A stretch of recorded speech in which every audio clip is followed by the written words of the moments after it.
आदाब दोस्तों, पल पल न्यूज से मैं हूं आपके साथ नदीम अकरम। आप देख रहे हैं पल पल न्यूज, आपकी खबर आपका भरोसा।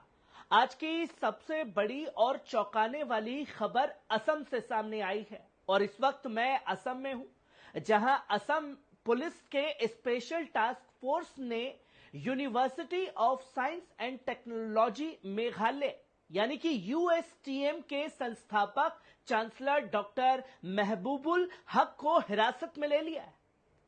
आरोप यह लगाया गया है कि उन्होंने सीबीएसई की 12वीं की फिजिक्स परीक्षा में गड़बड़ी की थी। लेकिन क्या यह सच है, एक एजुकेशन स्कैम है या फिर एक राजनीतिक प्रतिशोध है जो लगातार कई सालों से असम की सरजमीन पर देखने को मिल रहा है? इसे विस्तार से जानने की और समझने की जरूरत है कि आखिरकार क्यों एक तालीम का इदारा जो खड़ा किया गया वो शख्स उनकी आंखों में चुभ रहे हैं। सबसे पहले हम महबूबुल हक के बारे में बात करते हैं।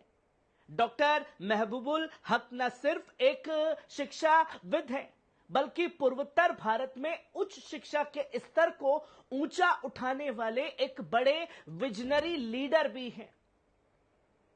यूएसटीएम जो उन्होंने अपने दम पर खड़ा किया, आज न सिर्फ मेघालय बल्कि पूरे भारत में एक प्रतिष्ठित विश्वविद्यालय के रूप में जाना जाता है, जहां लोग बाहर से तालीम हासिल करने के लिए यहां पहुंचते हैं।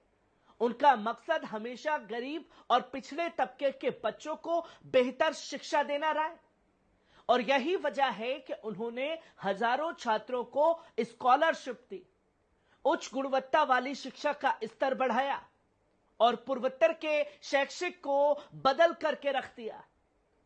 जो हुकूमतों को काम था वो हुकूमतों ने नहीं किया, तो महबूबुल हक जो हैं वो सामने आए, उन्होंने तालीम का इदारा खड़ा कर दिया।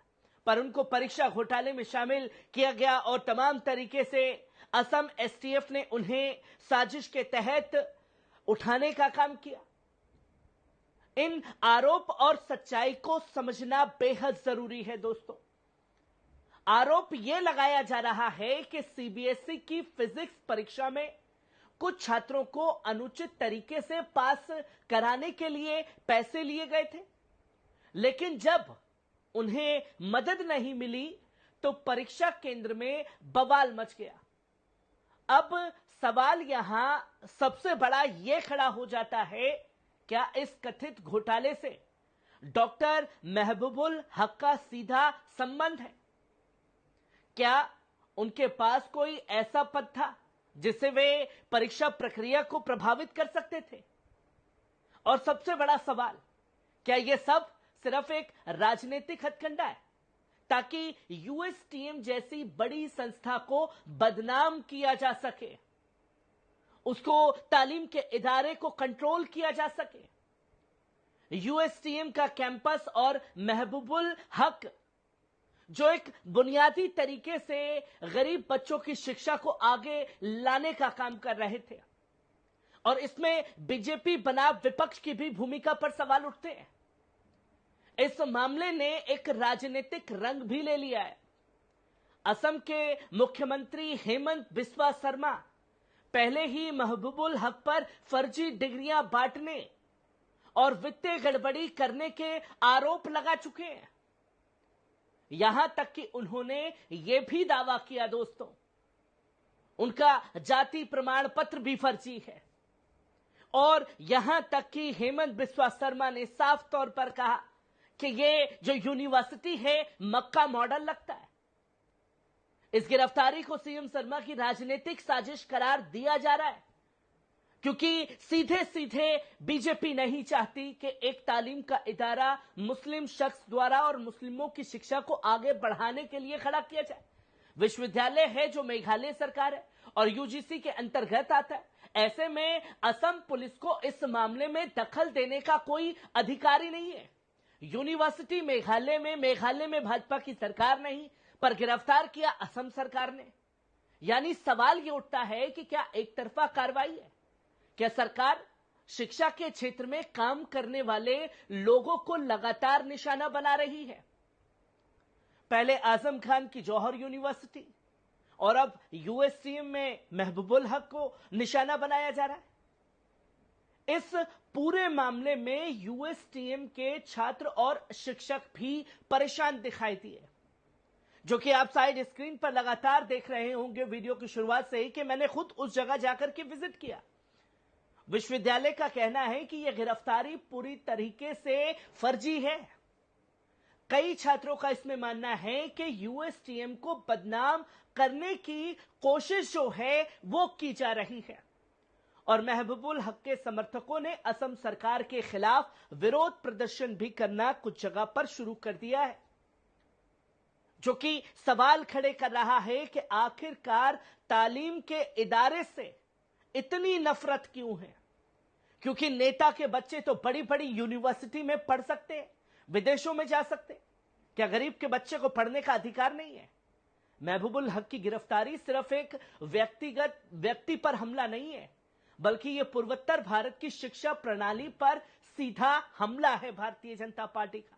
अगर एक शिक्षाविद जिसने हजारों छात्रों का भविष्य संवारा, उसे इस तरीके से निशाना बनाया जा सकता है, तो क्या यह एक खतरनाक ट्रेंड की शुरुआत है कि जो भी मुस्लिम नाम सामने आएगा तालीम के इदारे को बनाने के लिए, उनको इसी तरीके से निशाना बनाया जाएगा?